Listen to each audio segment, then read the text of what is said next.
We keep hearing men blame feminism and women keep blaming the patriarchy, but here's what nobody wants to admit. That both sides inherited scripts, and one of the oldest still running is that men want a Madonna for a wife and then a porn star for a lover. And then they have silence about everything that they've done. So everybody's stopping at the 1960s, 1950s, the sexual revolution. And I ask myself, how can the sexual revolution only have one side? It's not like women are going out and having sex with just women. At the time, they had to have been having sex with men. So what does the male side of the whole situation look like? And I'm not really here to pit men against women. It's just not really fair to sit there and hear men, like radical rightists, talk about the patriarchy and bringing back the patriarchy, because then I have to stop and say, oh, if there was a patriarchy, then it had to have been the men. Something had to have happened to the men first, because the weaker sex can't just come out of nowhere and overthrow the stronger sex, right? That's just like basic evolutionary biology. And I don't even believe in evolution. And that's like basic. So this is what I found. Women weren't just rebelling against nothing. Women in the 1950s, they were at home. Do you know where their husbands went? To work.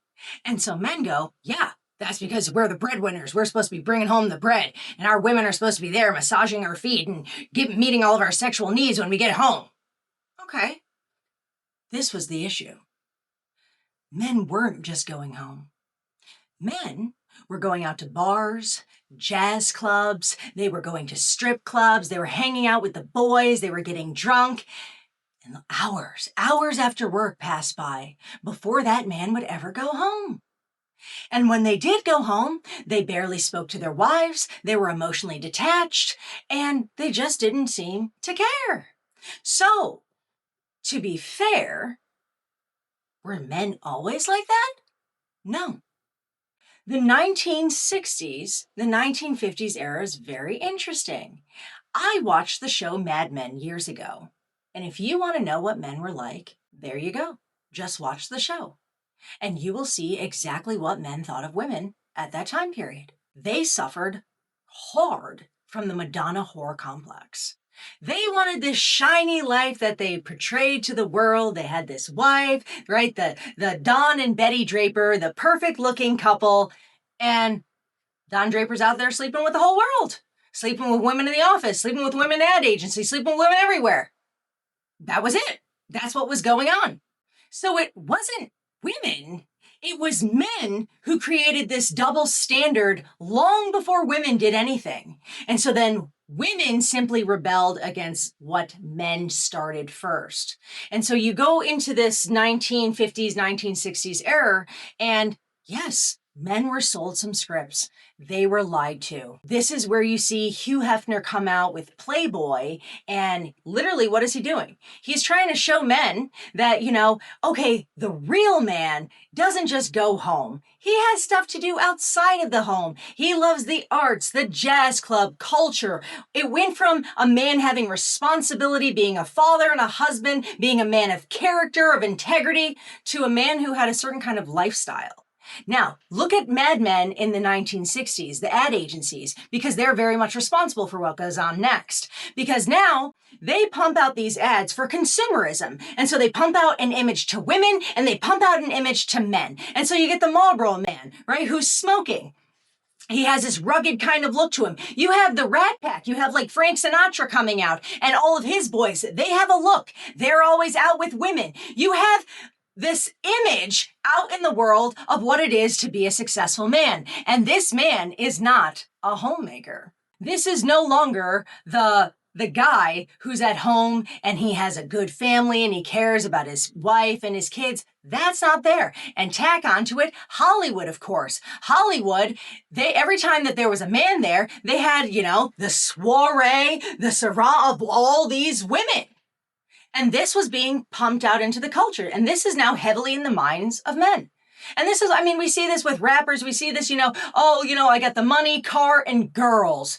Why are women objects? Collectibles. And then men want to turn around and say, well, we're supposed to have wives as well. So what you want is you want to have a wife and you want to have a mistress. And now women today say, well, we don't need that. Now we can be liberated. Men were liberated first. Men didn't want the responsibility. They were liberated from the responsibility of the home. They could have freedom. So women get birth control. Abortion gets pushed on women. Oh, look at that. You can have sexual freedom too. So now a woman says, oh, well, I can go out and have sex as cavalier as men are doing it. Equality. What happens next? No-fault divorce comes in, and it's men who wanted no-fault divorce. Why? Because then they didn't have to be blamed and feel guilty for the fact that they're cheating on their spouses all the time. That's what was happening. They look it up in history. They wanted no-fault divorce because they didn't have to feel guilty about the fact that they were cheating on their wife, and they didn't have to say their wife didn't have to prove that they were cheating on them. So let's go back to that working man, because this still exists today. A man gets a job in finance. Where does he go when he networks? How many men take men to strip clubs? So now women are total objects, right? Now women are pure entertainment. You're supposed to have a wife, but now women, they're objects for your desire.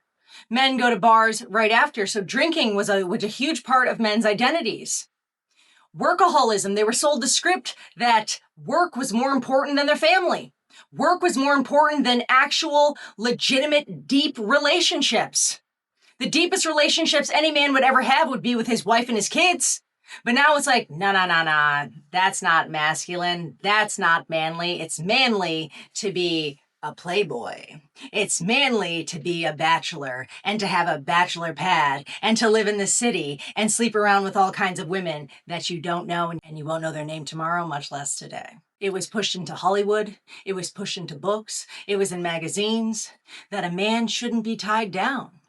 That's so 1940s, so 1930s. A man needs freedom.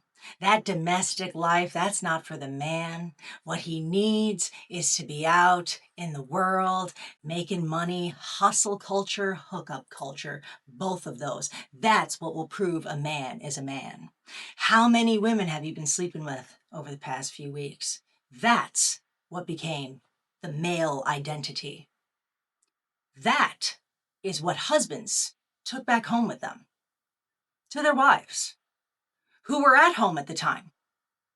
The trad wives, waiting for their husbands. And so they were like, look at what men are doing. And then the script was sold to women. So men left the household first, and then it was given to women, and then women left the household. And so it was a clear as day attack on the family. Clear as day. Both sides were attacked. Both were sold scripts that pretty much the family sucked. Pretty much you wanted liberation. Men wanted liberation from responsibility, and women, you want liberation from dependence on men. So those are the two scripts that were sold. And so it's not feminism. Feminism is simply a reaction to the way men were behaving. And men were sold a bad script to begin with. So people were lied to. But what I would ask is, why did you believe the lie?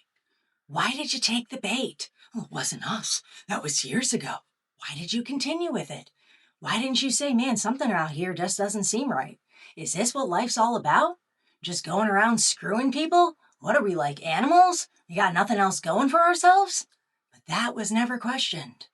What happened was like, oh, morality. You're one of those people with morals, loser. Rack up those women, boys. Rack them up. Objects, money, cars, girls. And now you can't get a wife because women have technology. And now women can make their own money. And men just don't like the fact. Emotional, sexual needs just aren't being met.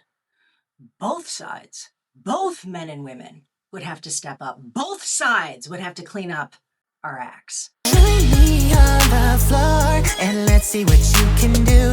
Is it just for show? Say, girl, can that body move? Back up and